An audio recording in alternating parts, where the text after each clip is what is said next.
घर सुना हो गया। मेरे बाल बच्चे जाते थे और मेरी धर्म पत्नी थी, श्रीमती जी थी, वो भी उसके जाल में फंस गई। तो मैं जी करके करूंगा क्या? अब जी करके अकेले इस घर में बैठे बैठे क्या करूंगा? वो भी उस जाल में आकर के कूद गया और बहेलिया ने पकड़ा, उसको ले गया। गृहेषु खगवत सक्ता तमारूह च्युतम यम प्राप्य मानुषम लोकम मुक्ति द्वारम अपावृतम। ये मनुष्य का जो शरीर है ना, ये मुक्ति का खुला हुआ द्वार है, और इसको भी प्राप्त करके जिसने इस शरीर को निरर्थक व्यतीत कर दिया, वो उसको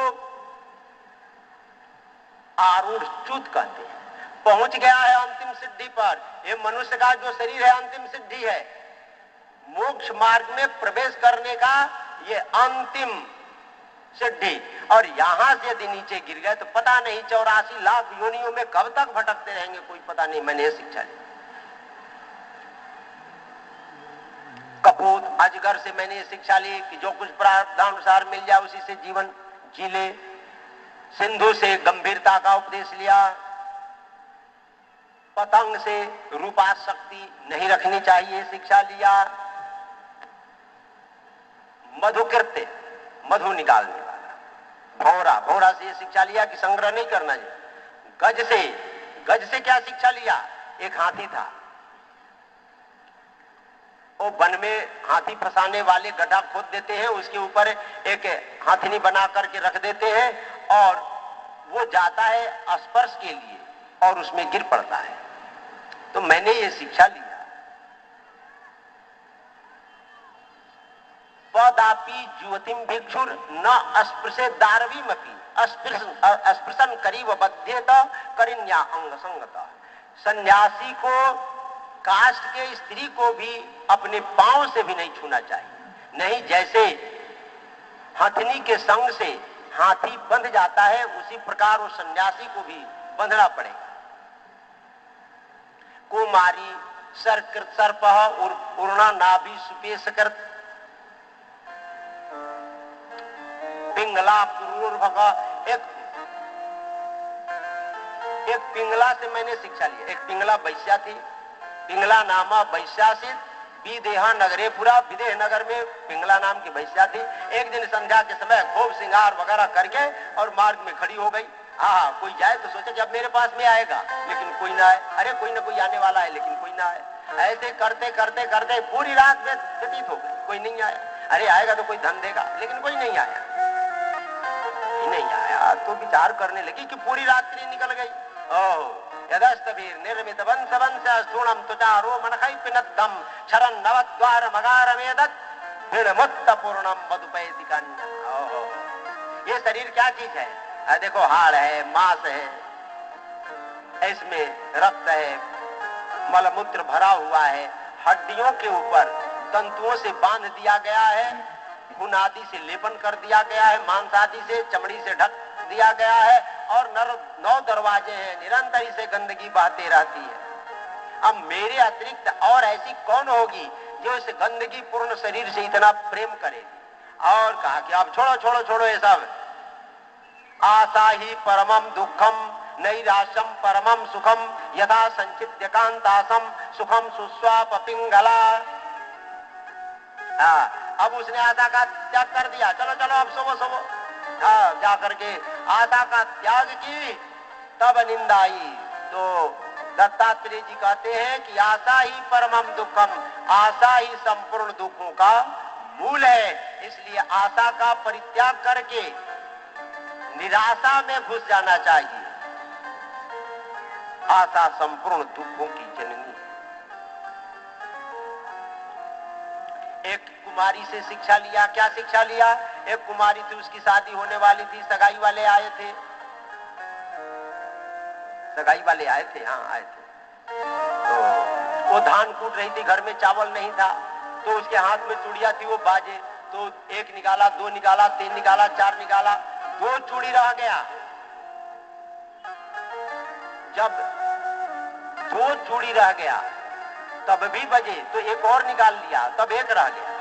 बासो बहुनाम कलहो भवेत वार्ता द्वयोरपि एक एव चरे तस्मात् कुमार्या युगम करो। बहुत लोग रहते हैं, जब भीड़ रहती है तो हल्ला गुल्ला होता है, लड़ाई झगड़ा होता है, और दो भी रहते हैं तब भी बातचीत होती है। इसलिए सन्यासी को, योगी को अकेले ही रहना चाहिए।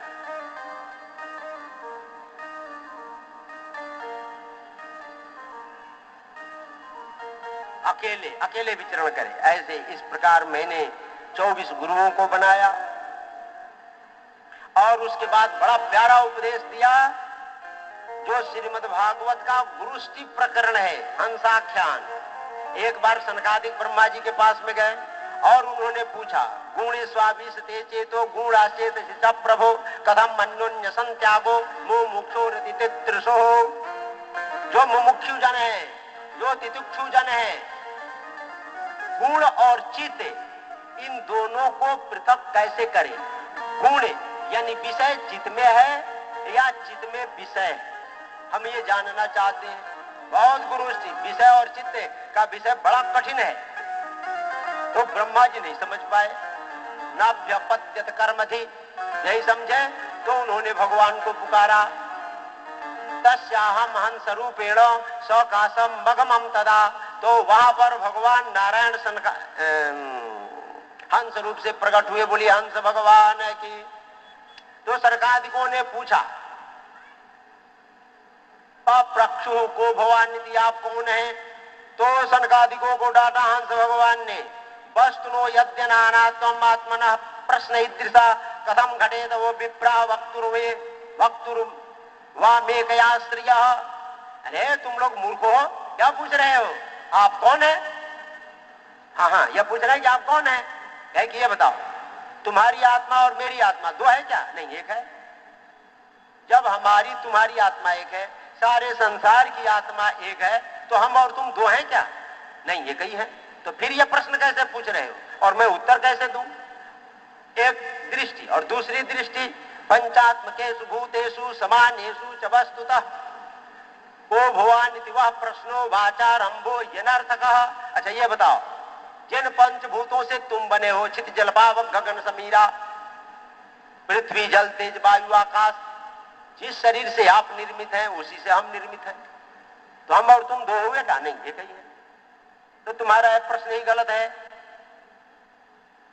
गुणे स्वाभिषते चेतो गुणाश्चेत प्रजा जीवस्य देह उभयम गुणाश्चेतो मदात्मना। चित और विषय दो चीज नहीं है, एक है। और ये जीव के दोनों शरीर है। जागृत स्वप्नम सुसुप्तम च गुणतो बुद्धिवृत्तियः तासम विलक्षणो जीवः साक्षित्वेन विनिश्चितः।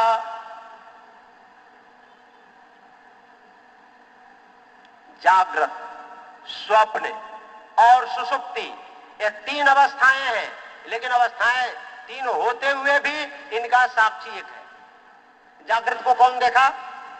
आत्मा ने। स्वप्न को कौन देखा? आत्मा ने। सुसुप्ति को कौन देखा? आत्मा ने। तो जागृत, स्वप्न और सुसुप्ति, इन तीनों अवस्थाओं का जो साक्षी है वो आत्मा है। उसके अलावा दूसरा कोई नहीं है। और वही विषय के रूप में है, वही चित्त के रूप में है, वही इंद्रियों के रूप में, सब रूपों में बस वही है। जैसे स्वप्न में देखने वाला निर्मित होती है, उसी में प्रकाशित भी होती है। जैसे घड़ा किसका बनता है? मिट्टी का। तो घड़ा जब भी दिखाई पड़ेगा तो मिट्टी में। आभूषण, कंगन बना सोने का, तो कंगन कहां दिखाई पड़ेगा? सोने में। ये तंतु का कपड़ा बना, तो कपड़ा कहां दिखाई पड़ेगा? तंतु में। उसी तरह इस संसार के कारण भगवान है। तो संसार जब भी दिखाई पड़ेगा भगवान में ही दिखाई पड़ेगा। भगवान से पृथक होकर जगत कभी नहीं भाग सकता।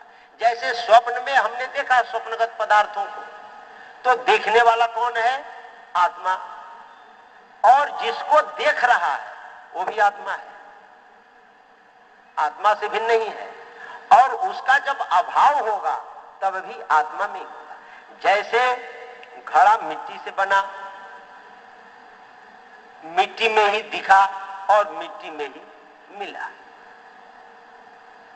उससे पृथक उसकी सत्ता नहीं है। तो ये जगत भी वैसे ही है। और इसके बाद गच्छध्वो मयादिष्टो